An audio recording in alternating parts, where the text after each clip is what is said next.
All right, welcome everyone to another episode of Learning Quick. Super excited to have on Ceora today to talk about careers, and then we'll get into a conversation about passion in tech and what that means. And honestly, like this big debate on Twitter about is it required, what does it mean, all that sort of stuff. So we'll kind of push that one, I think, a little to the end. But anyway, welcome to the stream. And do you want to give a little bit about you and your background? Sure. So, like you said, I'm Ceora. I have been in tech for less than 6 months. Well, officially working professionally in tech for less than 6 months. Right now, I do developer relations at a company called Code Sandbox. I've been there since January. I took a pretty non-traditional route to getting into tech. I learned on my own. I did some teaching as well to help me learn a little bit better. I'm a big proponent of like learning in public, teaching, sharing knowledge, all that kind of great stuff. Yeah. And I'm really excited to be here today. Yeah, absolutely. By the way, I don't know if you know this about me. My personal, and I'm putting a link to the Discord in the chat. My personal philosophy is learn, build, teach, and I build out my Discord community with that name. And the Oh, idea is that nice. you spend time learning stuff, you take what you learn to build stuff, and then you teach other people how to do it so that they learn, and then you learn more, right? Like I think you kind of Right, touched on that. Like you enjoy teaching because it helps you either learn more or continue to like reinforce the things that you'd already right. learned before. Yeah, exactly. That's like, I think, first of all, sometimes I've been on a couple like podcasts and things like this where I like have to like talk about and reflect on my journey thus far. Yep. And I think one of the things that like propelled me forward after like a couple years of just like not really doing much was the fact that like this time around I was like I'm going to write articles and I'm going to like Yeah. talk about what I'm learning on Twitter and things like that, which really helped me to grow faster and Yep. helped me to build like deeper knowledge, which has been helpful like um even now like I work with different technologies that I didn't necessarily learn when I was first Hmm. starting out, but because I built that like foundational knowledge, it's not as Yep. hard for me to like transition to different languages and things like that. So yeah. Yeah. We're already getting to like I have so many soapboxes, and one of my big ones that I talk to my students about is like, yeah, we're doing these things with these specific technologies, but that specific syntax is not the goal. Like you Right. understanding the different pieces, how they fit together, and the higher level concepts, really understanding those means you can go into any job and learn any technology because Right. you've got a foundation to build on. And that's something like a lot of times in our reading, and I did this the other day, like I was like, this reading's really tough. Like, take a step back and kind of ignore some of that and just think about, like, here's four things to think about from this reading because those details are not the most important part. Right. Exactly. Yeah. Yeah. So So, what was, you sound like you had like a couple years of doing a little bit, but not like fully bought in. What got you into the idea of tech? Like, where did that idea come from for you?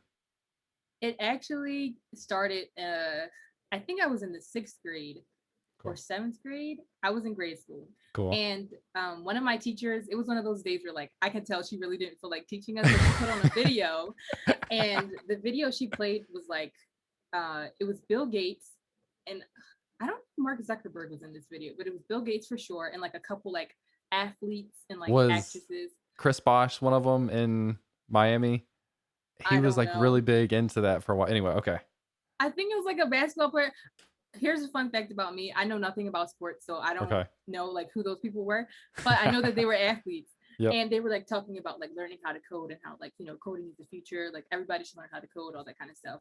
And it like left an impression on me because at that point in time, I was really into like technology and like computers. And I just thought all this kind of stuff was fascinating. And whenever like Samsung or Apple released a new product, I was like all over it, like reading the details and everything.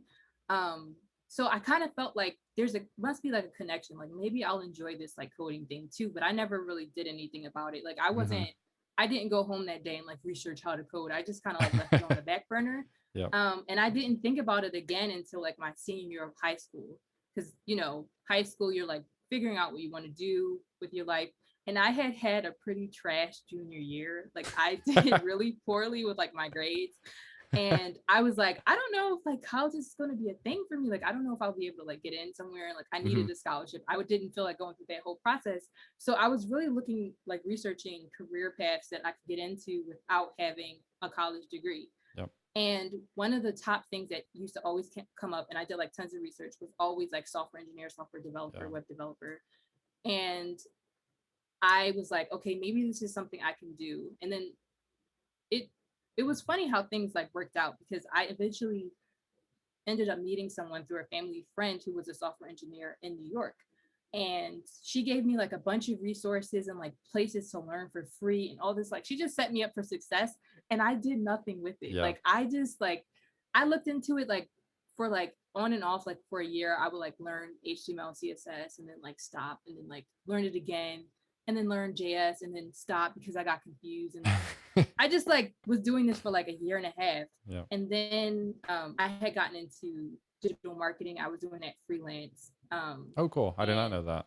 yeah, it was like, and I kind of got into that by accident as well, but I was good at it and I was getting clients. So I just kept going with it. I worked with like a lot of family friends and like people that I connected me through those family friends and things like that. But March 2020, the pandemic hit, everybody panicked. I lost all my clients. I like Yeah. had nobody else for my freelance digital marketing business.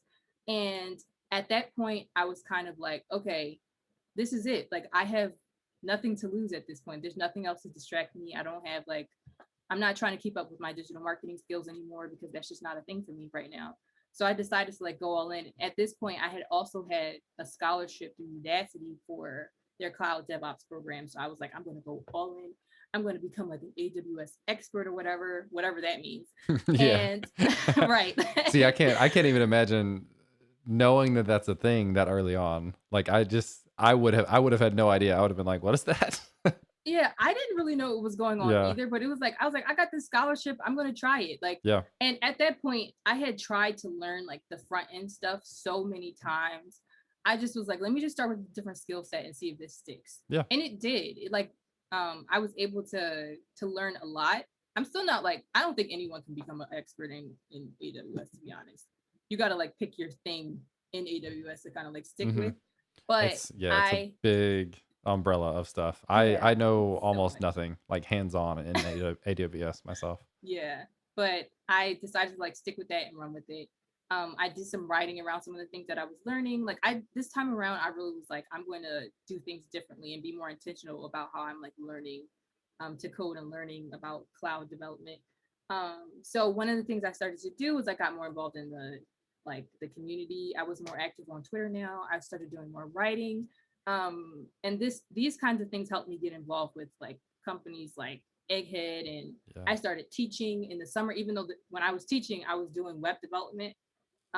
I still had built that foundational knowledge that helped me to like figure out what I was doing enough to be able to teach students. So yeah, like it was a it was like a wild ride, and a lot happened within that like year. Like from March to now, so much has happened. Like just Yeah. like I feel Yeah. like for everybody, Yeah. like a lot has happened. But I think one of the things that helped me to move so quickly was the fact that like I was so sick and tired of like wasting time. I had like spent like a year and a half just like doing nothing. Um, and I decided to like take time to really be more intentional about how I was going to learn. Like, I wrote an article and I basically was like, here are the 5 things that I did wrong the first time I tried to learn how to code, and here's how I'm going to fix them. So I tried to be more intentional about like focusing on just a few things at a time and Yeah. like really setting out the time to like study. Like, I used to tell people like, oh yeah, I have classes at 6 p.m. I really didn't have classes. I was just self-teaching. I was like self-learning how to And you code. And I were, told them that because they knew they wouldn't bother me. Like, if I yeah. told them like I Hmm. have to study, they'll be like, oh, do you really? But if I tell them I have a class, Right. they take that more That's seriously. that's so So good. It's yeah, and and it really very worked out. underrated, I think, because that's one of the hard things is time, right, for everyone. Yeah. And I've gotten this advice in the past as well, like as a professional, like if in jobs as developer advocates or developer evangelism, you sometimes you don't get enough time to actually write code. Like, you end up like doing these demos and you're working on presentations and blah blah blah. And got this advice early on at my career at Microsoft, and they were like, book a day, and that day is your code day. Like, your calendar is booked. Because if you don't book it in your calendar, somebody throws in a meeting, you throw in something. Like, it's so easy to have that in your mind, and unless you intentionally book that time for yourself, and like I think you kind of put this bubble around yourself, like your your class was kind of like your protective thing to Right. make sure that you kept it for yourself. Yeah, because sometimes like, and it's not that people are trying to be inconsiderate, they just don't understand Yeah. like, and a lot of people outside of tech don't get the idea of like having to study, especially like Yeah. if you're not in school, they just don't understand it. So I'd be like, oh yeah, I have an online class, like I have to Hmm. like prepare for it. And that was like my time to like really get in and like study and write notes and write articles and build projects and things like that. So yeah, that was like some of the things that I did to kind of be more successful. Not that like I didn't have any struggles because it wasn't Yeah. easy. It was not easy. And I like definitely like this one of the recent things that I had to deal with was burnout because job searching is like job searching is a whole other thing. Hmm. And that was something that and okay, there's a few things. So job searching, there's a few things that I just did that like again, reflecting back, which I think is important to do, is to like look back and figure out what things you did really well and what things you can improve Yep. on. So like looking back now, I was doing a lot in those like few months after March. I was like working with Egghead, I was teaching, I was writing articles on my own. I was working with some other companies as well, like to do like contract writing. Uh, I was doing like some speaking engagements. I was just doing a lot. Like, and then on top of that, I started my job search, which is, you know, networking and hey, can you help me with this and all that kind of stuff. So all of that together led to me now recovering from burnout, which is like after I got my job, it was like a breath of fresh air. But I also was like, I was just like, I need to take a chance to like kind of just breathe, Yeah. which is, I've been like less active now, especially like with writing on my personal blog and things like that, which I want to get back into. But that's one thing that I'm learning now is like you have to be careful about like spreading yourself too thin because Yep. it can happen really, really easily. So I've yeah. I've had that's been like really top of mind for me. Like in the I don't know if you just saw that. So you didn't hear the sound effect, but that command or there was a command in the chat Yeah, that turned on the lights. That's one of the like interactions in that here. is so cool. That's so cool. And there's like I think this was just lights on. So there's a random one too that people can turn on. Um, but that's something that I've been really focused on recently. And I've really struggled with. There's so many things I want to do, like so many people, right? Like we want to do so many things. I want to create that extra video. I want to create my course. I want to create blog posts and all these things. And I was like, I'm really just I'm not able to do all of that, and it's stressing me out. Like when I have to have this thing done by so and so day, and I don't feel like it that day, it stresses me out. Like and Yeah. so I've started to like cut back on the things that I commit to. Is one thing that I'm trying to do, and then also like I have time in the morning. My wife goes to work early, and I've got a couple hours before like I officially start work. So I do a lot of my own stuff then. But if I don't feel like it, I just don't. Like it's Yeah. been really really good for me to just wake up and be like, I don't have to go record a video or work on a demo. Like I can just sit down and eat breakfast and watch ESPN in the morning. Like I can just do that and that's totally fine. Yeah, yeah, yeah. And like that's one thing I'm learning too is like some things I was putting a lot of like internal pressure on myself for. Hmm. Like Yeah. unnecessarily. Like I don't have to release a blog post every week. It's okay. Like I'll live, everyone else will live, it'll be fine. Yeah. But and it's also okay to say no to some things, which was really hard for me because I came from this like this perspective of like being a nobody, not being a nobody, I shouldn't say that, but like not getting a lot of opportunities. And even like with when I was doing digital marketing, it was hard for me to get myself started Hmm. first. So I was used to having to like almost fight tooth and nail to just get like my foot in the door. So now when you have people who are coming to you to like, we want you to write an article for our blog, or You we feel want you to like you do have this to take speaking engagement. advantage of Right, the right. opportunities. Exactly. But I'm learning that like it's okay to say no to things. Like even there was a position, a developer relations position that someone reached out to me for, and it just wasn't a fit for me. And I had a really hard time saying no because like the company Hmm. seemed great, the team seemed great, but I passed it on to someone else who was able to get the job. Like Oh, you can great. do that Yeah. too. That's like Yep. a really positive way to like pass it on to someone else who Hmm. could use the opportunity as Yeah. well. So those are like some of the things I'm learning now is like you don't have to say yes to everything. It won't be the end Yep. of the world if like you say no or you're not able to like do something. It's fine. And people won't be like super bummed out about it. Like they'll find someone else. Like it's not going to be the end of the Yep. world. And it's much better to say no from the beginning than to say yes and And then later have to on have back to say no. Yep, Yeah. exactly. Yeah. Yeah. So And you kind of mentioned like people won't I don't know if you said judge, but people won't judge you for Yeah, saying no. And if they do, then they're not appreciative of like you as a person, to be quite honest. Like right, if you have to make a respectful decision to say, no, I just that doesn't make sense in my life right now. That's what everybody should be doing. They should be thinking about right, themselves and how to protect against that sort of thing. Another, so the exact same idea of hard to turn down things. One of the things that's been really beneficial for me is I've gotten more requests for sponsorship or sponsored content on YouTube, which people pay me mhm, and I do a video, yeah, and that's great, right? Because that's like not super easy money. It takes time, but it is money opportunities that I have to continue to make extra money outside of work. But I've had to really slow that down because I got to a point where I was getting too many requests. Again, super good problem to have, but I right, also now have to protect myself. I have to keep realistic expectations of how much time goes into those individual things. And that's not my end goal. My end goal right now is not to make it to work as hard as I can and make as much money as I can. My goal is more from a content perspective to get more time to do courses. And I've been so bogged down in individual videos that I haven't had any like longer term vision. So I've had to like slow down that stuff so that I can see a little bit further out and start to plan for some of the stuff that's going to have an even bigger impact for me going forward. yeah, yeah. So that's one of the things that I'm learning is like I have to be more intentional and think harder Hmm. about like what, like you said, what is my like goal here? Because Yeah. for me, it's not necessarily like I just want to make as much money as possible because that's not really like a huge thing for me right now. And like if that is the case for some people, that's totally fine. But like it's really, especially now, because 2020 was a rough year and like 2021 is not looking so great either.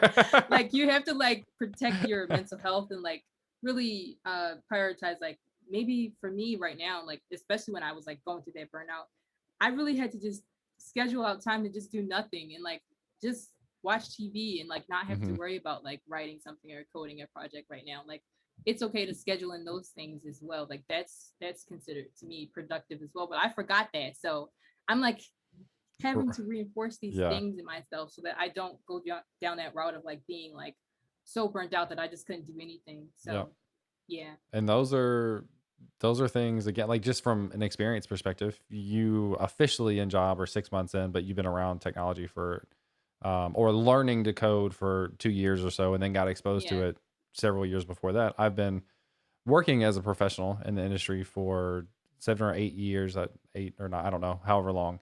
But I mean, we still have the same conversation, right? So it's not like you ever like officially learn it and then you're done, right? Like you have to continue to remind yourself, like, Yeah. hey, take some time for yourself, no matter what stage in your career you're in. Yeah. And it's a constant like thing I have to keep reminding myself of. And I think that's like you said, I think that's how it is for everybody. Hmm. And I think it's better that I like try to learn it now. It's Yeah, not easy, but it's like I have to really force myself to like consider these things and like think yeah, twice. Like I know one of my coworkers, she says like she has a sticky note on her monitor that says like say no to like remind herself to like nice. That's say good. no to Yeah, things sometimes. So yeah. sometimes like the little small hints like that can go a long way.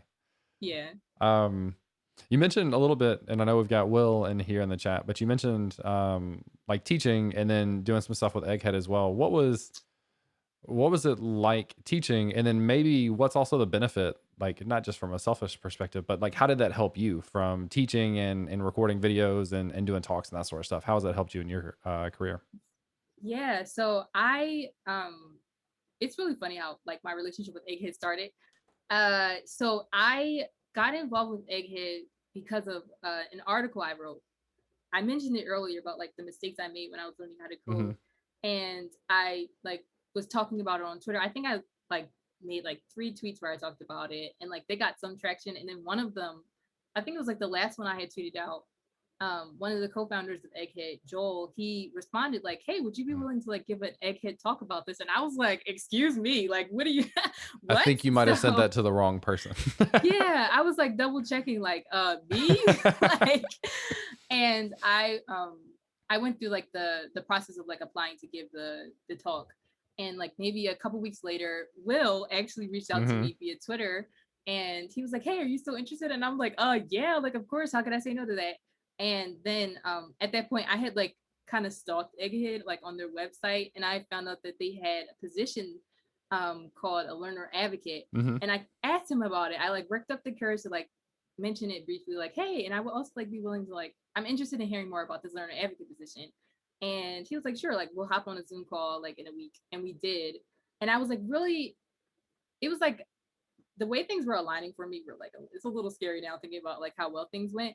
But it was the perfect thing for me at the time because Yeah. I was learning Python, I was doing AWS, and I was like working with my Udacity course as well. And the work that learner advocates do is basically a way to help you reinforce what you're learning. So you take some of the courses on the Egghead platform and you write notes on GitHub. So that like really helped me get used to like the whole GitHub workflow of like forking Yeah. things and Yeah. committing and all that kind of stuff. And then I was like taking these courses. I got to take them for free. I got to be paid for like to take these notes. Hmm.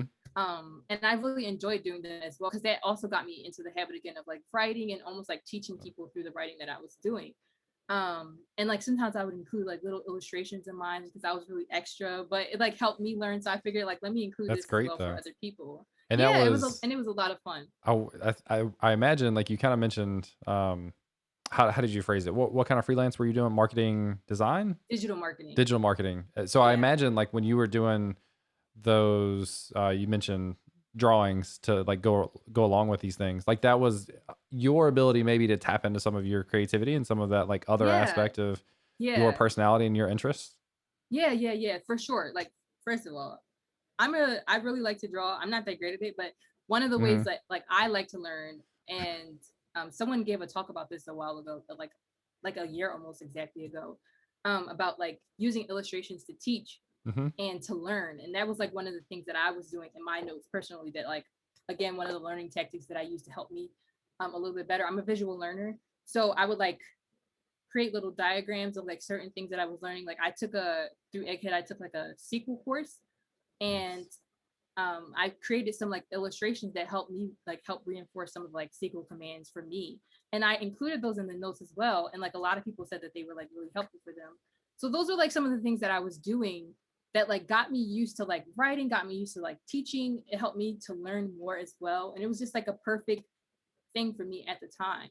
And I think I had started working with Egghead in April. So I was like really involved with the Egghead community. Like I was talking to instructors. Like this, it was really the perfect thing for me at the time. Hmm. So I was getting like connected with people in the industry Yeah. already, like because I was taking their courses and sometimes I would ask them questions and things like that. And then I started in April. In June, they asked me to become an instructor, and I was like, "What?" So I created a few videos about Python. I really want to get back into because I Hmm. don't get to work with Python at my job, but it's still the language has a special place in my heart because it helped me fall in love with coding again. Hmm. So I still want to create some Python content, and I really want to get back into that. I just have to like I'm still in the process of recovering from burnout, but I got to be an instructor, and it was like a super I was just like so shocked that that happened to me, but it was a great opportunity because again, like I'm getting used to creating content and teaching other people. And then in August, no, in July, that's when I started teaching with that summer camp for Hmm. girls. So all this like kind of like I'm still not officially in like tech yet, right? Like I'm still just doing a lot of things where I'm getting paid. It felt like I was getting paid to learn and teach, Well, and basically. I would still debate you're not in tech, but go Really? ahead. Yes, absolutely. And Okay. actually one of the things I did want to call out is you maybe felt a little uncomfortable saying that like things were going so well. Like you when you were saying like things were going too well at the time or they were lining up too well, like that kind of thing. I just want to like I think a lot of people and you kind of mentioned it when they asked you to do courses. You're like, "What? Me?" Or when they asked you to do a talk, "What? Me?" Like I do I do want to reinforce for you, but for everyone, like those opportunities don't just happen for no reason. Those opportunities happen because you were doing really good stuff, right? Like, and I've known your name and profile and the things that you shared for a long time. Like I don't even know how long, but like I've seen those things for probably longer than when you started at Egghead. So at that point, like it's not really a surprise that those opportunities opened up because there's only so many people that do that sort of stuff. Like I give advice to everyone. Hey, blogging and videos and tweeting, like you never know what that will get you, but just that Yeah. exposure can be like a game changer for you. And whether or not someone was like telling you you have to do this, that's probably not the case, but you just did it. And maybe that was after like that first year and a half of not. But as you started doing those things, those opportunities opened up. And it's absolutely because you deserved it, I guess is my point. So like as I think a lot of Thanks. people get uncomfortable in those situations, like, how did this happen? It happened for a very specific reason because you were doing really good stuff and you deserved it. Ah, thanks, thanks. It's well, thank you. First of all, let me just accept it and And say thank then you. yeah, that's great. Cause then it's like, no, but really I didn't deserve it, right? It's like Yeah, but like I want to say too that I think one of the things from my digital marketing experience that helped was that I was used to the whole like marketing, right? Like Mhm. creating content to Yep. market a product or market a business. So I kind of took that perspective with myself when I decided to like get back into tech because I knew I was coming from a non-traditional background and it's no secret that it can be harder for people who like come from that background to like get their foot in the Yep. door. So I figured let me use some of these like digital marketing tactics that I've learned of like writing and content marketing and that kind of stuff to like market myself. And I wasn't super consistent, but I did enough to be active on Twitter, to Yep. talk about like what I was learning, to write blog posts and things like that. That I think really contributed to me getting where I'm at now. Like it was, I did a lot in that year, Yep. and I'm not saying that like you have to do all the things I Yep. did because again, remember, be careful about burnout. But Yep.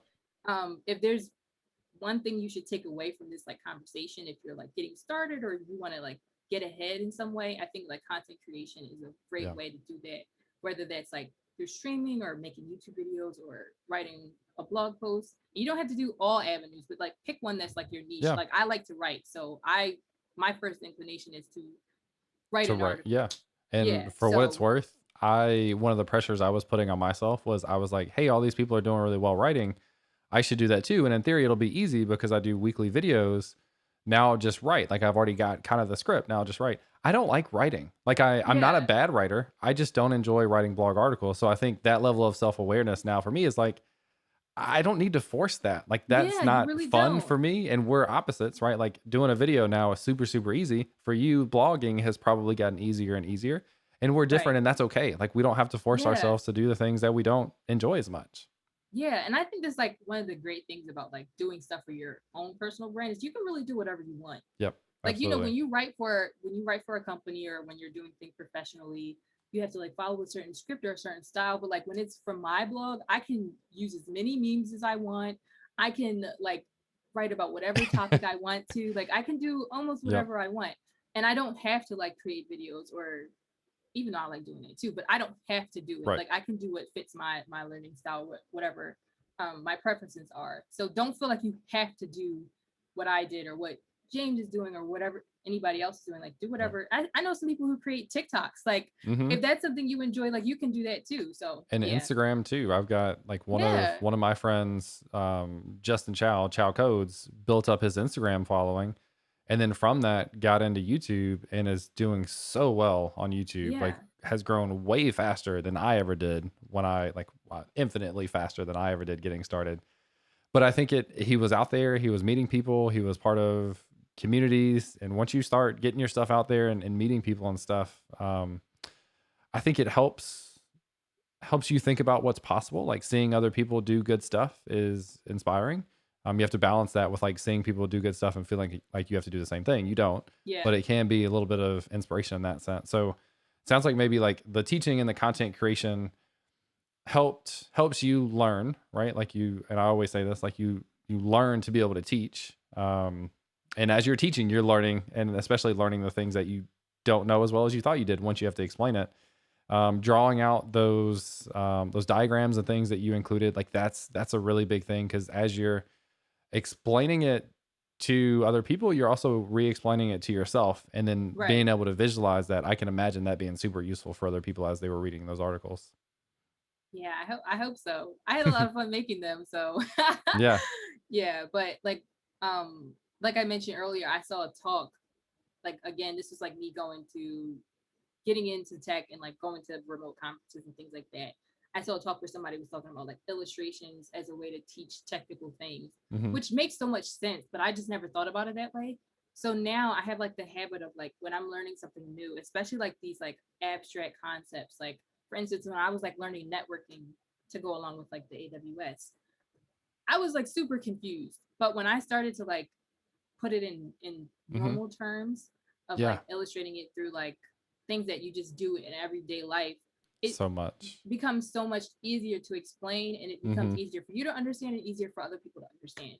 Yep. So that's definitely like a huge tip that seems simple, but it's really not. Like it totally changed my whole like Yep. mindset. Like it blew my mind when I like made that connection of like using illustrations, whether they be written or drawn out, like as a way to learn. Yep. I I share this with my students a lot.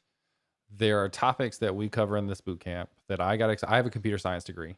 Topics that I got exposed to that I should have understood and learned in my computer science degree that I didn't really learn until like 5 years later. And it was because I wasn't in a situation where I actually used those things. Yeah, Like learning from a textbook or doing a homework assignment is different than actually realizing the need for X, Y, or Z and seeing that in the real world. And it was years. And I try to translate that, like what my future understanding became. I try to translate that to people who are learning. It's a difficult thing to yeah, do, right? Because they still will have this gap of until you feel it yourself, until you really encounter it. It's just a book doesn't make as much sense yeah, until you can really make it yeah. personal for you. Yeah. And I think that's why too it's so good to like build as you learn, like Yeah. build projects and try to finish them. I'm not so good with that, but like building things, it helps you to take that like abstract concept that like might be on paper or on your screen, and like when you Yep. see it actually working, it just does something for your Hmm. understanding, that is super important, that it's hard to replicate if you don't actually try to like work with Yep. whatever thing that you're learning. So yeah. Absolutely. You got we got some good chat going on, by the way. I haven't acknowledged chat in a little bit. Corey, our friend Corey from Twilio, is hanging out in the chat. Hi. And he said so many of us with the CS degrees can't speak to some of those classroom concepts. And I think there's this idea that there's this big difference, especially from older school employers, of like computer science degree people versus alternative paths, boot camp, self teaching, that sort of stuff.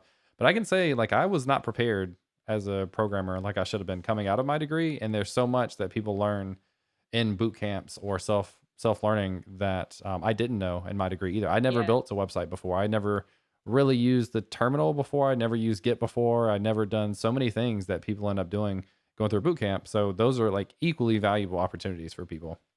Yeah, yeah, yeah, yeah. I think that like definitely CS degree knowledge is important, and but I think you really have to like balance and figure out for yourself like what is going to be more important for me. Like um I'm a person who has a lot of interest in a lot of hobbies. I went through a polyglot phase where like I was really into like learning languages, Nice. and Yeah. one of the tactics is like to figure out what your goal is when you're learning a language. So like if your goal is to be able to attend university in Spain, you'll want to learn vocabulary about whatever around whatever degree you're pursuing. So Hmm. like if you want to pursue your biology degree in Spain, learn Spanish vocabulary around biology. If you Yeah. want to be able to go to Spain to like for a vacation and talk to like service workers and stuff like that, that's the kind of vocabulary you should use. So I think determining like what are my goals? Do I want to just be able to build a website? Do I want to be able to know how things are working under the hood? Like Yep. those kind of things to help you decide like how you want to learn how to code. Yeah. Yeah. Absolutely. Um, One of the things I was particularly interested in asking is, have you ever had an interview that didn't go so well? I think this is like, especially for people that are transitioning, Yeah. they're already kind of fearful of interviews. Interviews are not an easy thing, regardless of if it's tech. And then there's Yeah. some additional complexities that potentially come along with some of those interviews. But any time that an interview didn't go so well for you? Yeah. So I've I've notoriously been like, well, not notoriously. It's not like this is my name in the industry, but I am not the best at technical interviews. Yep. I'm just gonna put Which, that out there. hands up for almost everyone who doesn't think they're that good at technical interviews. Right. Very few Yeah. So people it's not do. like, yeah, it's not Yeah. like a huge disadvantage. Because like in general, they're just difficult to do. Like coding in front of a stranger can be really hard and Yep. intimidating. Um, but I haven't had many technical interviews that went like horribly. There were some that Mhm. didn't go the way I wanted them to, or like I didn't get the position or whatever the case may be. But there was one in particular There was one. that scarred me for life. It's like I shouldn't say that, but it did go pretty poorly. I tried to like reflect back, like again, reflect back and learn from the pretty bad experience. But there were a couple things that I did that just did not set me up for success. So one of the things I normally do when I have a technical interview coming up is I do a mock interview with a friend, like somebody I know in the industry. Like I reach out to them and be like, do you have like an hour or two this weekend to like just pair program with me really fast so I can like Mhm. make sure that my logic is correct with whatever I'm working I on. think would you have Um, posted I feel like I remember you talking about that on Twitter too at some point. I That sounds really probably familiar. did. I Yeah. probably did. I also wrote an article like about this, about like things you Maybe should do to maybe prepare that for a too. technical Yeah. Okay. interview. Cool. Yeah, like definitely pair programming Mhm. is a game changer for me. Like even if I didn't pass the interview, pair programming gave me enough confidence to feel like I knew what I was talking about. So um I didn't do that for this technical interview because I was doing that.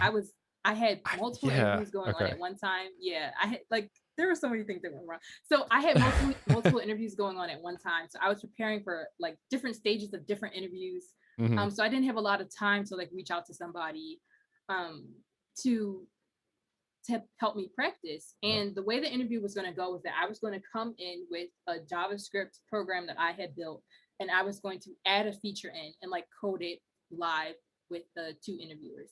Which, as far as technical interviews go, that's not so bad. Like Mhm.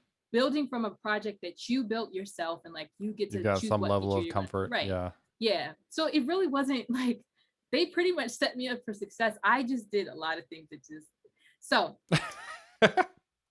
let me get into it. So first uh, of all, I stayed up all night the night before working on this app and like figuring out what feature I wanted to build because I was like debating with myself. I wanted to make sure that the feature I was adding was something that was going to be impressive to the interviewers, mhm. which I think the feature I wanted to add was maybe a little bit too out of my league. Yeah. So I was like making sure like I spent the whole night like debugging and making sure that I was getting it right. And um, I was like super nervous, no sleep. Another thing I did wrong was that the morning of, I was like, I haven't slept at all, so I'm going to drink some coffee. So I'm one you of like those people. the Yeah, I'm one of those people that like when I drink coffee, I get really jittery, and being nervous on top of being jittery on is just top. not a good I have combination. to be really careful of I actually started drinking coffee last summer, so I haven't actually drinking it that long historically, but Yeah, I have to be really careful combining that with nerves. Because right. it ramps up pretty quick once you get some nerves going and you got coffee too. Yes, yes, and like that was exactly what happened to me. So Mhm. no sleep, which I think most people are like this, but like my brain just does not function without sleep. I I didn't have any don't sleep. I don't do well at all. I People can't. ask Like me, I just yeah, I can't. if I how do I do so many things? Do I not sleep? I'm like, first of all, I don't sacrifice sleep. That's not a thing. That's not an Exactly. option. That's how Like I am. I will Like not do whatever else is going on. I'm not gonna give up my sleep. right. Sleep is like I think in the article that I wrote, sleep was like the number one thing for me that like I was Hmm. like I should have Should have slept done at that least thing. eight Yeah. hours. Like I should have done Yeah. because I know I would have been much more effective if I had gotten sleep instead of like stressing out and trying to prepare the night before. Yeah. If I had slept, I would have done astronomically better. I already know that off the bat. And then I'm like nervous and jittery from the coffee. I tried like 30 minutes before the interview started. I had realized that I was probably going to forget what I was supposed to be doing. So I tried to write out the steps of like building this feature on sticky notes. Mm, When the there interview it is. started, the sticky notes got all out of order. Yeah. So I was like, it was just so chaotic. And my stress levels were like through the roof. This coffee is making me super anxious. Then I expected it, which is never the case. I just was like so off. But usually, like in a technical interview, there are two people, right? Who are like one person who's kind of driving the interview, and then one other person who was like spectating. Hmm. For some reason, I only expected there to be one person, even though every technical interview I've ever had has always been two people. So And when so I you saw the saw other two people person, and you're yeah, right, I got nervous. I was like, who is this other person? Like, I why is don't that know person him. here? Get rid of him. And so like I was just, and I think it was because I didn't have any sleep. Like I was like delirious. Hmm. And it was just such a bad experience. I ended up like getting so nervous. I was like, I think I want to end the interview early. And they were like, really? And I was like, yeah. And the woman who was interviewing me, first of all, it was the first, no, it wasn't. It was the second technical interview I had with the woman. So I probably, I should have been more enthusiastic about it, but it was such an experience. And she was like, is this something we've done? And I was like, no, I'm just like Hmm. so out of it. Like, Yeah. it was just horrible. And I knew that I had like done a lot of things wrong, and I knew that I was going to be a disaster.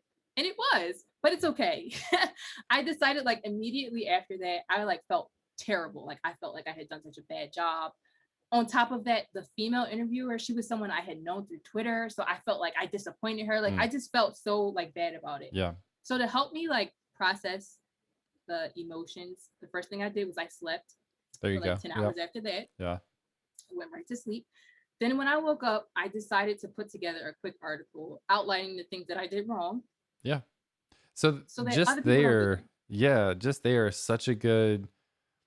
I think a lot of people walk away from that defeated and to defeated to the point where they can't get back on the horse type thing. So Yeah, you immediately, I don't know how quickly, but like not only were you able to like have a different outcome later after you slept, maybe, but by attacking that head on, like that's what like I failed a technical interview like by far. Like I graduated from a computer science with a computer science degree, and they asked me basic questions, and I was like, nope, I don't know that. Like really super yeah, embarrassing. But like think about how different you are now. Think about how different I am now from that point, right. and we're probably all, especially people that are maybe trying to transition or getting into this kind of thing, like you're probably going to have that. And you're probably going to have a lot of interviews, honestly, to get to your first job or next job or whatever it is. And each one of those is a learning experience. And I love that you Yeah, were able to take, like, all right, I didn't do these things. I can't let that happen again. That way, right. this next one will be at least a little bit better, at least a little bit better, and continue to improve. See and that was the reason why I did that, because I was like, I cannot let this happen again. Yeah.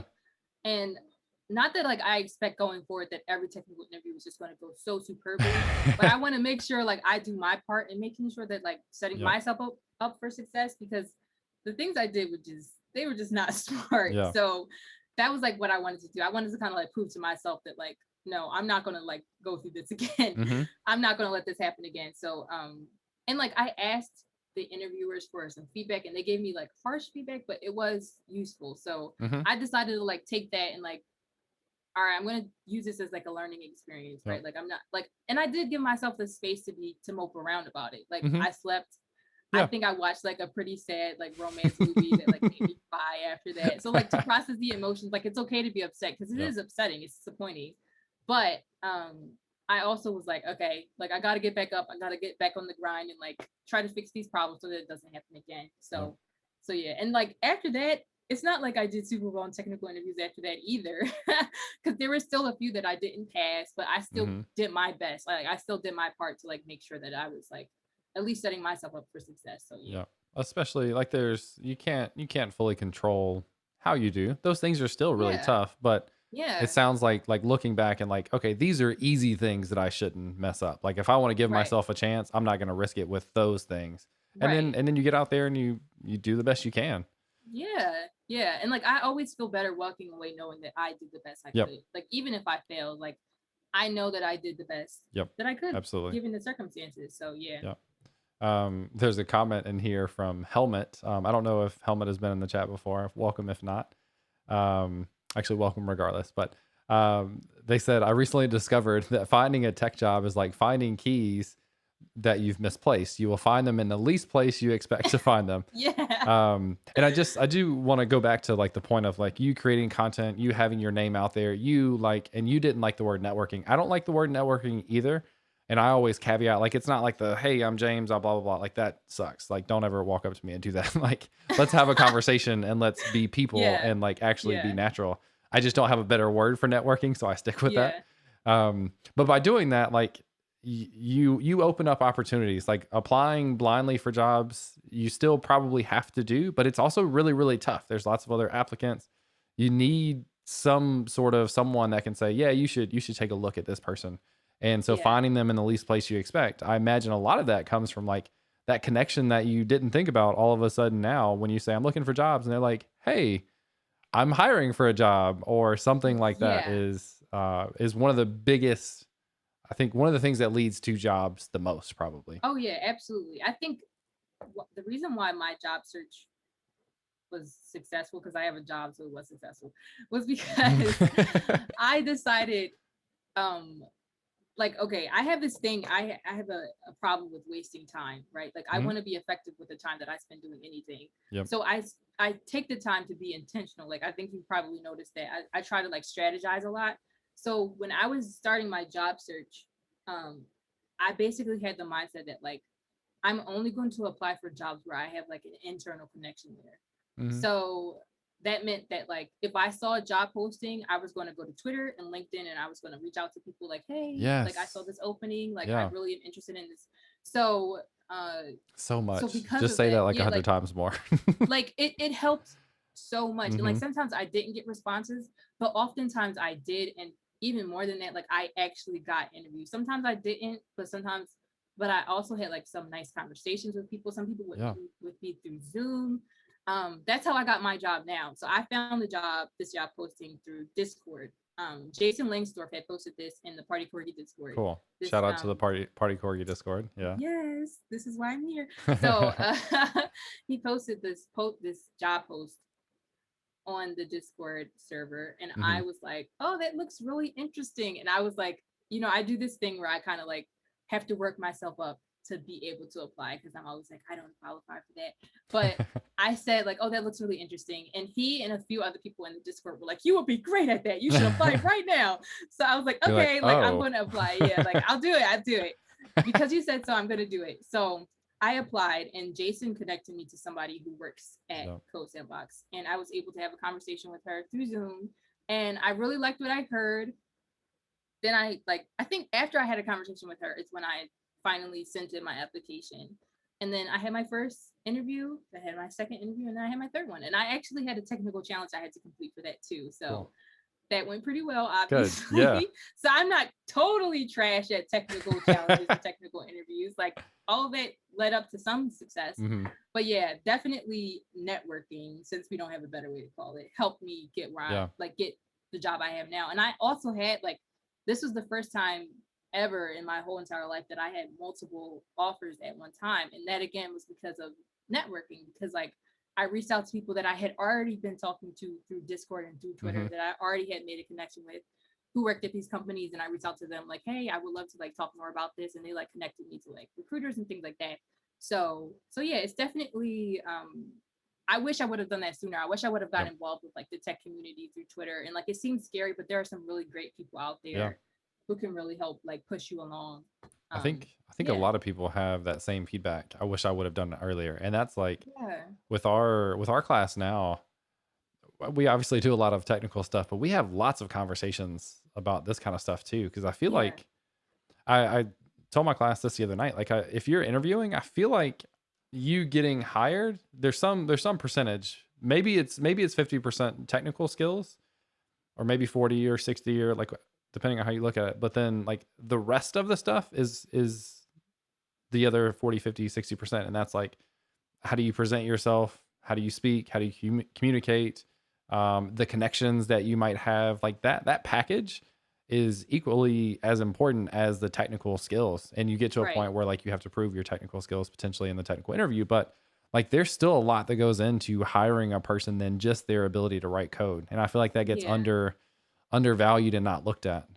Oh yeah, yeah, for sure. And like I I like talking to people. I'm a pretty extroverted Hmm. person. So I don't have a hard time like with interviews. I actually kind of like the interview part where Yeah. you're like talking to the team leader, whoever, and you're like learning about their experience. And I like to ask them questions and things like Hmm. that. I always struggle with the technical side of things. So that was always the part where I like put my focus. But I feel Yep. like you said, sometimes we like put too much emphasis on that. Like it is important to like know how to hold a conversation and how to like dispel the nerves that you get sometimes. Like I know one thing that I used to do, like to end off an interview, I would always say something like, "It was really nice meeting you," to the interviewer. And they would always be so shocked, like, did she just say that to me? Like, because I think sometimes people are so nervous they like They just forget walk about like, away and yeah, like like just, bye, yeah. but like those little things like can really help you leave a good impression Yep. on the person. And like, they're a person too, and they're potentially your Absolutely. workmate. So it's just talk to them like they're a person. Yep. I don't do that so much with the technical interviews. Like my nerves go through the roof, but like so I should probably take my own advice with that as well. But for the like more culture fit Hmm. interview type things, I like to just have like a conversation, almost like what we're having right now. And good interviewers get will help you be comfortable. Like Yeah. I've gone through the Google interview process twice, like in person all day, 6 or 7 different interviews. As wild and intimidating as that can be, and 6 of the 7 are like whiteboarding interviews, but as intimidating as those can be, they are trained, like they actually go through training to conduct interviews, and they are trained to help you feel comfortable and to help you talk through things. So that because what it's a waste of time if you get in and don't represent yourself because you're too nervous, right? So Yeah. if they can help you get to that level of comfort and they can kind of be your friend or just like person to person in the interview, they're going to get what they hope is the best out of you so that they have a really good idea of who you are and what you're capable of. Yeah, yeah. One of the things I really liked about Code Sandbox was that they let us know who would be interviewing us Hmm. beforehand, which was really helpful So you can because stalk them. right. And like that sounds bad, but like it helped like some of Absolutely. Yeah. the yeah, some of the people like gave talks at like conferences and things like that. So I was like familiar with the way they spoke, and Hmm. it makes you feel more comfortable when Yep. you actually get to speak with them. So that was like a really helpful thing. Like it's good to kind of have an idea. And a lot of companies don't do this. And maybe like if you're interviewing anybody who's watching, if you are interviewing, it doesn't hurt to ask to know like who's going to actually be interviewing you, because those little things like make a world of difference, like knowing who they're going to be, and like even just familiarizing yourself with like their job history and things like Hmm. that. So you can like one interview I had, I think I met like the like VP of engineering or something like that. And I had seen that she went from like junior to senior really quickly. And like at the end of the interview, she asked if I had any questions for her. And like And I you're like, how asked her did you like, do that? how did you do that? Right. And Yep. like that was like that had nothing to do with the job in particular, but it was a way for me to like show interest in her. And I did get an offer from that company. I don't know if they had anything to do with it, but like those are some of the little things that I It's was doing small, to like, but it's a yeah, it thing. helps. Yeah, It helps. absolutely. Yeah. And what like I don't think you're being a suck up by any means, but what better way to leave a good impression than like to show that like I actually cared enough to like look up about you and I Yeah. have enough respect for what you've done that I'd like to learn from what you've done. Right. Like Yeah. Yeah. there's no way people don't get a little bit of a positive feeling just from that. Like even if they Right. try to be non-biased about it, you're leaving a little bit there that's Yeah. hard to get rid Yeah. of. Exactly. And plus it was like I basically told her like no matter the outcome, I want to learn from this interview. Hmm. Yeah. So like if you tell me, even if I don't get an offer, Right. I'll have this information to like help me moving That I forward. can, So that yeah. was like the mindset that I had. Yeah. Yeah. That's so good. So many positive takes on this. And again, I hope people realize like it's probably multiple interviews and you probably go through this process a decent amount and you probably mess them up sometimes. And that's Yeah. okay as long as you're kind of working to get better and improve it. Yeah. Then we've got one last question slash topic, and this is like the soapbox topic, and it's something I've seen you talk a lot about on Twitter. It's something I've seen a lot of people talk a lot about on Twitter, and I think I've got a slightly different take that I'm kind of curious to see how you respond to it. But passion in technology, I guess, just like there, that's the transition. Just whatever you want to start with, feel free. Okay, cool. So I want to start like from the very beginning when I Yep. was like learning to code. A lot of doing a lot of research into like how do you learn to code? How do you become a software developer? A lot of articles will say like number one, you need to be passionate about coding. You need to love it. You need to like eat, sleep, and breathe code. You need to be like coding all the time, like have it on your mind all the time. And that for me was not something I had initially. I was Hmm. not necessarily passionate. I was just looking for something that I could do that didn't require a CS degree, that also gave me like a pretty decent wage, like a Yep. pretty decent salary. And that was like my mindset. And thankfully for me, that didn't like put me off. Like I didn't think, oh, I'm not qualified because I'm not passionate. But I think that that happens with a lot of people sometimes. Like sometimes I'll talk to people and I'll tell them like, oh, you should really get into coding, and they have this pre-existing like idea that you should really love coding to like be able to do it. And I don't think you need to like be passionate about coding to be a good developer. I don't think Hmm. that's like a requirement. And I think that doesn't have to be, that's not like the only valid source of motivation. Sometimes we like turn our nose up to people who are like, I'm in tech because of the salary. Like the Hmm. salaries here are really good. And I don't think that's a bad thing. I don't think it's a bad thing to like be here because you don't want to starve, or like be Yeah. here because like you get good benefits and things like that. Like there are Yep. so many different reasons why people get into tech, and I think it's all valid. I don't think it necessarily has to be just like I'm super super passionate, and like it's almost become like a buzzword that Hmm. doesn't seem like it's that big of a deal, but I think it impacts the like it can impact a whole company's culture. Like having this buzzword of like you have to be like I see it in so many. In a talk I gave, I like took screenshots, like a bunch of screenshots of job postings on LinkedIn Yeah. that included The word passion as passion. like a Yeah. requirement. Yeah, like we want a passionate developer, we want someone who's passionate about JavaScript, right? And like not that passion is a bad thing, but I think it can be a little bit damaging to list it as a requirement, because then Hmm. you have this culture of like people whose whole world in your company is their job. Their Yeah. whole world is like coding, and like that's all they do, which I think, like we talked about earlier, could lead to burnout, and that's Hmm. just not healthy. You don't want Yep. workers who tie their value to their job, right? Because things go Their wrong value sometimes. as a person as a Right, whole. Yeah.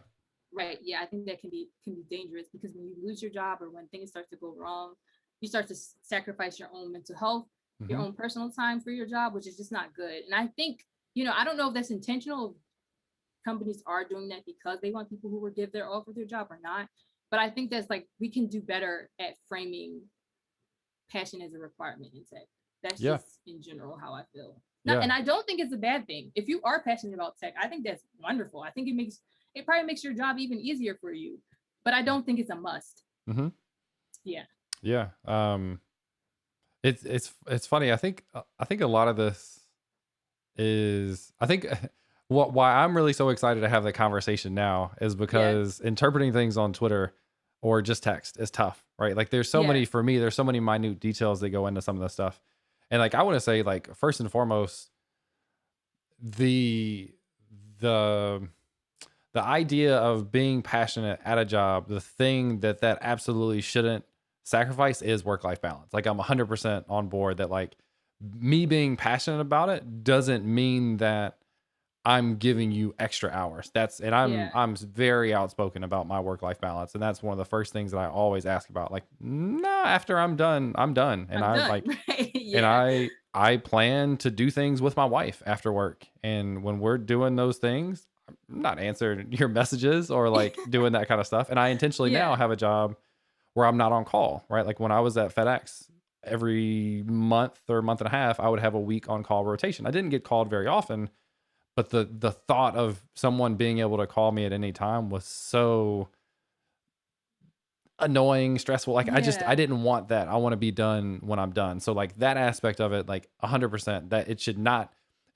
then imply um, that you're gonna work any more than anyone else. And I think there is like this really fine balance of the impact that has. Like it's nice to say you want people that are excited about technology, but I do absolutely agree as well. Like the gatekeeping aspect of like being listed as a requirement, that's tough Yeah, because yeah. That that's and that's yeah. what when it starts to like bother me a little bit, Mhm. because I see like I said, when I was first getting into tech, so many articles list like you have to love coding to be able to do this. And I don't think that's necessarily true. I think it's very possible to be good at your job and not necessarily love it or be Mhm. passionate about it. Like this is really funny. I don't know if you know this, but I'm a huge fan of the Hamilton musical. And I in the have talk, seen you've got a couple references on your website, and I was cracking yeah. up like every time you referenced it. Yeah, yeah. It's a problem. But I in the talk that I gave a few months ago, I talked about one of the actors from the play. His name is David Diggs, and he won a Tony for his role in the Broadway musical. And that's like one of the highest things that like highest awards you can get if you're in Broadway or if you do anything with musicals. And it's funny because if you watch any interviews that he's been in, he always says that he was just looking for a job at the time. And And yeah. Lin-Manuel Miranda came to him like, hey, I have a role that you might be interested in. And he wasn't particularly a fan of singing. He's not really like into the dancing thing, but he did it because he needed the money. Yeah. And he did so well at his role that he won a Tony. And I think that's like a great example of like typically people think that like someone who's in the arts or someone who's an actor or someone who's like a Broadway actor at that has to like love it. But his motivation was to just put food on the table. Yep. And he was still able to be super successful, like won an award. So I think that's like a good example of somebody who like, I'm doing this for the money and still did really well. If you watch the performance, you can't tell that he's like in it just for You're the not money. like, It's not you're like, the one. yeah, you're not thinking like he's not putting his all into this. Yeah. But I think that like that transitions over to tech as well. Like just because someone is not passionate about it doesn't mean that they're going to be like lackluster or Yep. not like put their all into like Right. fixing problems at Yeah. work. Like they still are, but they're also going to be like waiting for that paycheck at the end of the week, Yep. you know? So Fair enough. yeah. And I got into tech completely accidentally. I had no idea what Yeah. computer science was when I declared computer science. So my appreciation, my passion now is not what it was then.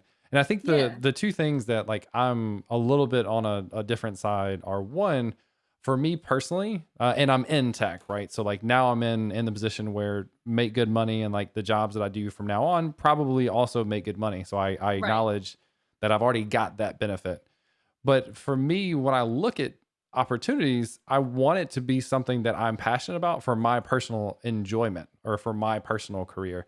So that's where like I look at it, I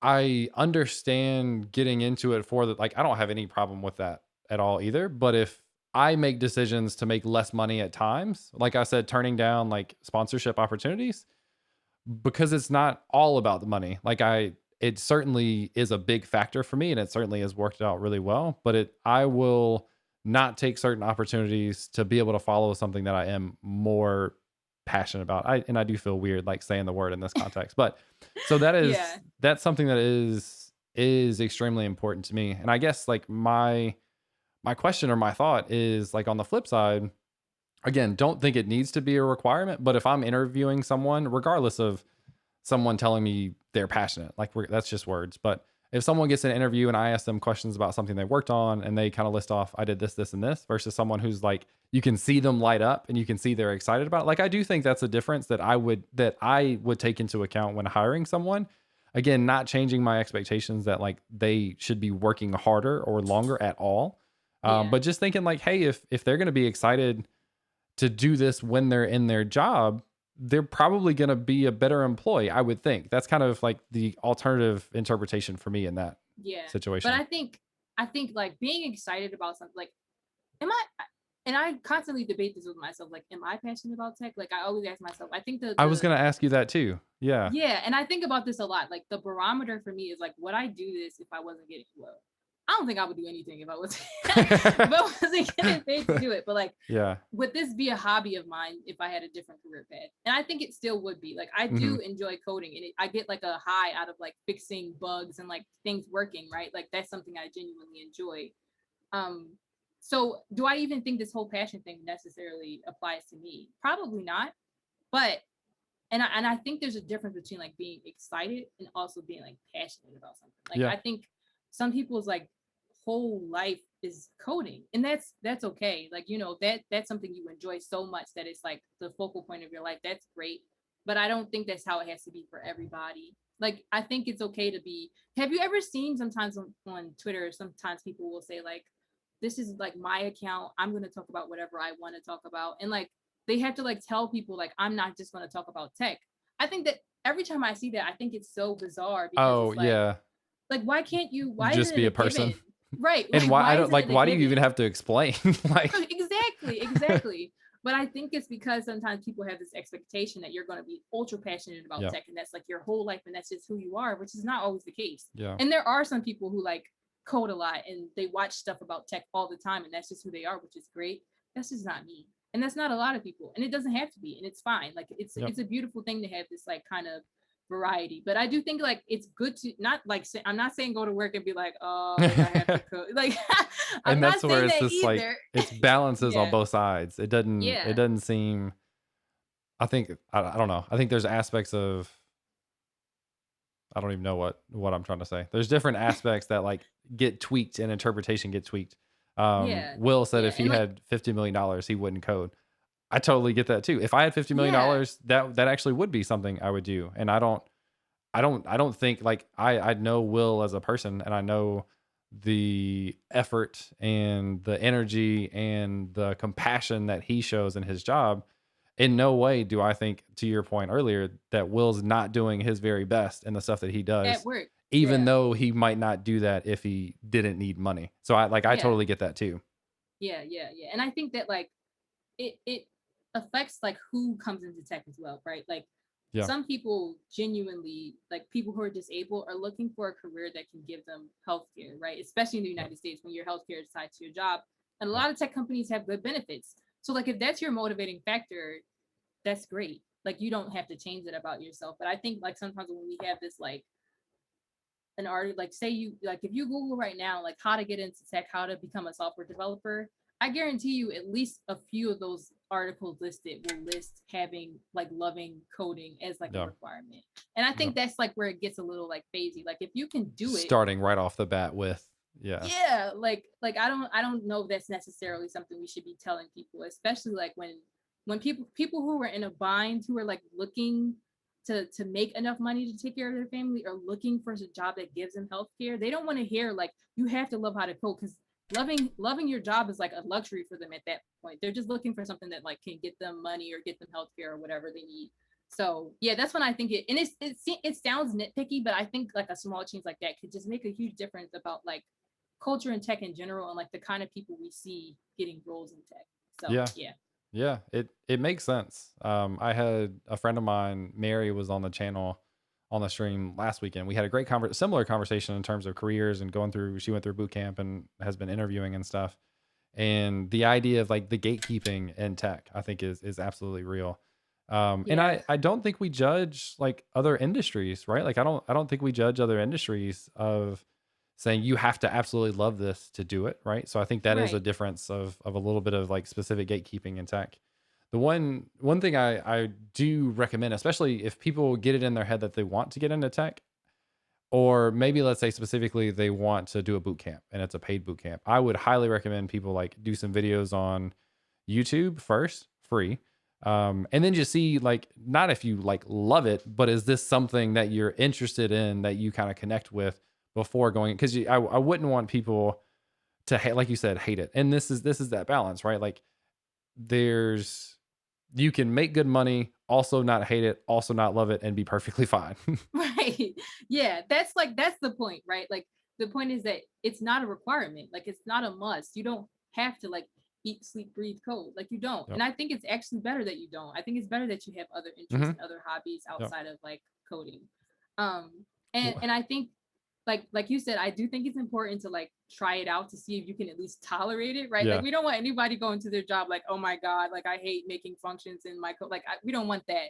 But you also don't have to be like, oh my gosh, this is the greatest thing that ever happened to me. I love it so much. Yeah. Ah, I love coding. Like that doesn't have to be you either. Yep. Will is cracking me up in the chat because he said a few things, and I'm gonna call one out in a second. And then at the end, he said, "Also, it's hard to tell through text, but I'm not angry right now." So he's just clarifying that. And Will, I'm paying attention to all the things you're putting in there, and I appreciate all of them as well. One of the things he said is, when you're broken to have kids relying on you, you don't have time to say, "I'm gonna do what I love." And I think this also is super super important. Yeah. I've never been in a position in my life where I could not work. So I look at like privilege and opportunities that people might have to do something like in a full time boot camp, right? There's two factors there. Like one, you can't work, or like you can only work at night, and that's super tough in addition to a full time job. And then it limits you to, or excuse me, a full time boot camp. In addition to the fact that like if you're working a full time regular day job, you may not have the opportunity to do that thing at night, so you may not have the ability to do that anyway. So there's the job portion of that. And then there's like the ability to either pay up front or do one of their like money agreements or whatever. And those are two big things. Like I've never been in a position, and I don't come from much money at all, but I've never been in a position, to Will's point, to say I'm gonna do something I love that wasn't also practical. So that balance of like, hey, I also need to be able to support myself, and I don't have kids. We don't have kids yet, but like, and my family, and like take care of my family, is it's a Yeah. balance. I feel like I'm super super fortunate at this point that I do get to consider that I do make good money, and I also really love what I do, and that shows like me doing it outside. That's an added bonus for me. Yeah. But I've never been in a position to not be practical about like I still have to make money. Yeah. And I think that's where a lot of people are coming from. And it like again goes into like the whole gatekeeping thing. I think there's a lot of things we do in tech that Yeah. are we don't even realize are gatekeeping, right? Like that just put off people who could really use being in tech as a way to like this sounds so cheesy, but like as a way to like change the trajectory of their life, right? Like Hmm. money makes a big Oh, difference. absolutely. Yeah. And like or even like sometimes some tech jobs are like really common in certain areas. Like location makes a big difference for some people. Healthcare again makes a big Hmm. difference for some people. So I think if we kind of like bring down those barriers of like all the like, I think that's why I love the idea that you can get a CS degree, you can go to a boot camp, or you can learn on your own. Do it There's like however so the many hell you ways. want to. Yeah, Yeah. like just do whatever works for you because if Yeah. you need to be in tech, like we need to like make it as accessible as possible. And there we have a long way to go Yeah. as far as that's concerned. But I think like just rephrasing the way we do our job postings or rephrasing the Yeah. way we like tell people to get into tech, like removing the passion requirement could just make a huge difference. And there's like so many other things we could do as well. But that's just one thing like I noticed. And there's like tons of other changes we need to make that we haven't yet. Yeah. But yeah, I just want to make sure that it's like open to everyone, as many Yeah. people as possible. Yeah. And that idea, like, it does not sound cheesy at all to me. Like the idea of changing the trajectory of people's lives. Yeah. Like, I'm pretty sure that's a quote I've used for people in the boot camp. And I get pretty emotional about this. And I think we talked about either before we went live or after. I can't remember, but like, it's a really special thing for me to teach this boot camp, and a lot of it is people coming from whatever the threat, not making much money, not being happy about their job, Yeah. not getting good benefits, not getting good vacation, not being able to spend time with their family, like whatever those details are. There's so many people that have gone from that, get into tech, appreciate it along the way, maybe not passion, but appreciate it, enjoy it enough to say like, hey, this combination of like benefits, money, and the work is good, and that's going to be a game changer for me and my family. Like that is, it's such a, I don't know. It's such a unique thing for me to be a part of. And every time I hear someone Yeah. going from A to B, and those things are drastically different, and they took advantage of everything that they had available to them to do it, is just incredible. Right. And I want that to be the face of tech instead of it Hmm. just being like a linear like Yeah. one track CS degree passionate about like it doesn't have to be that way. Like that doesn't have to be you, right? Like and Yeah. I think because we are in this industry that has like this nice combination of things that could change people's lives, like the benefits, the pay, the skill that you need and everything. I think it's really important that we kind of like open it up to as many people as possible. Like Yeah. this can really change things for a lot of people. Like I know it has for me, and I know tons of other people that it has for too. So yeah, that's kind of like my philosophy is just like chipping away at the gatekeeping little by little. And if we could do Yeah. that by like taking out passion, then I'm all for it. Like, and we can tackle other things as time goes along. But that's like, yeah, that's basically my philosophy with that.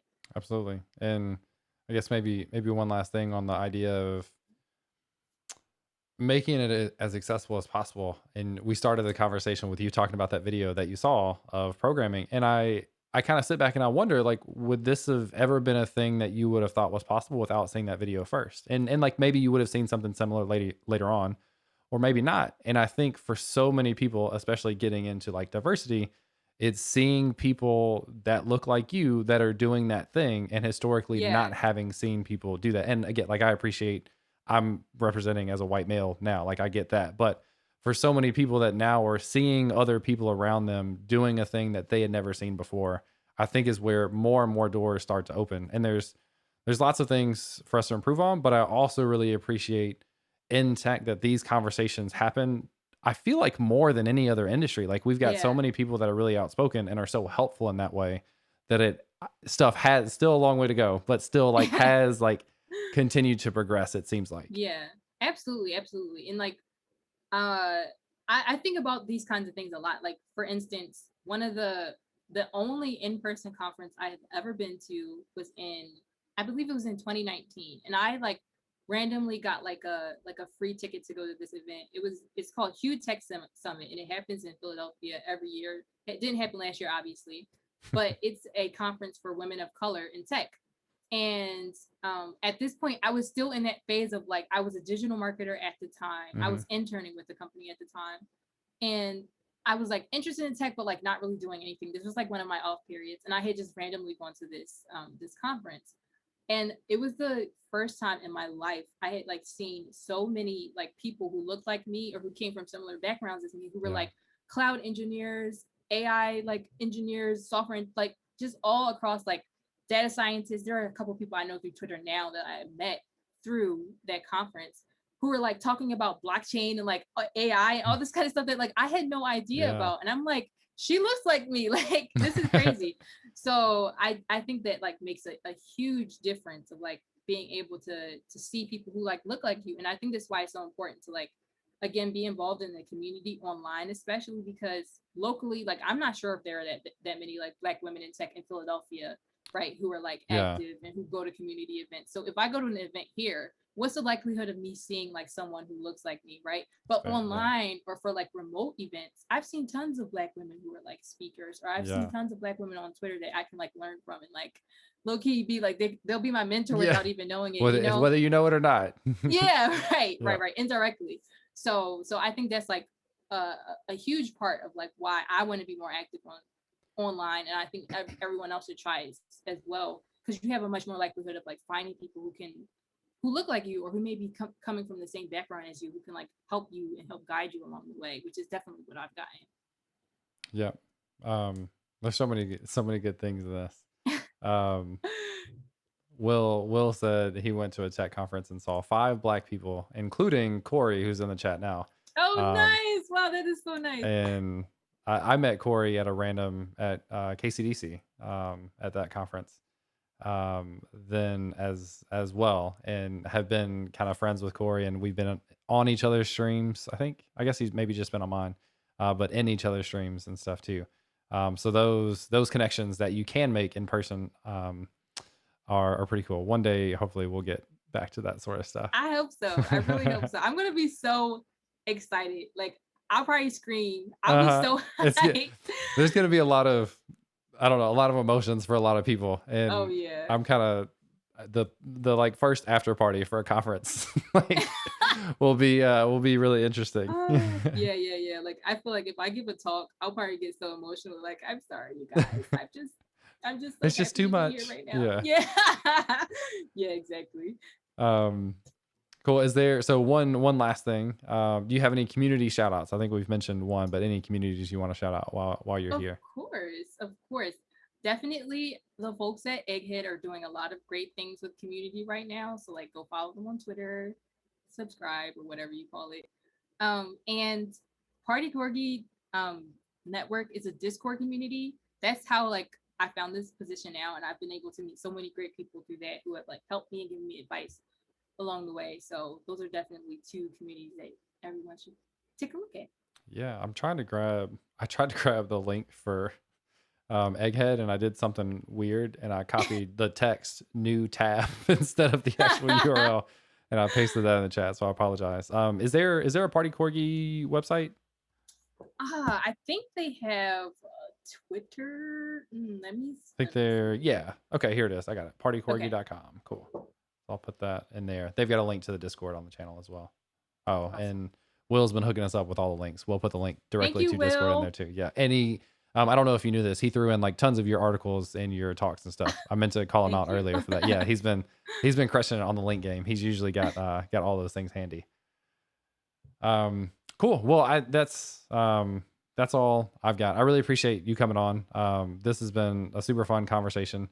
Like I said, I appreciate that I get to reach out to random people online and be like, "Hey, want to come hang out?" Yeah. It's been a lot of fun. I'm glad we got to meet at least through Zoom, and then maybe one day we'll get to do something in person. Yeah, I hope so. I hope so. This was a lot of fun. Cool. All right. Well, we're gonna call it. Thanks everyone for hanging out in the chat as well. I appreciate it. I'll be back next Friday for another episode, so make sure to check that out. But in the meantime, thanks again for hanging out, and I'll catch you next time.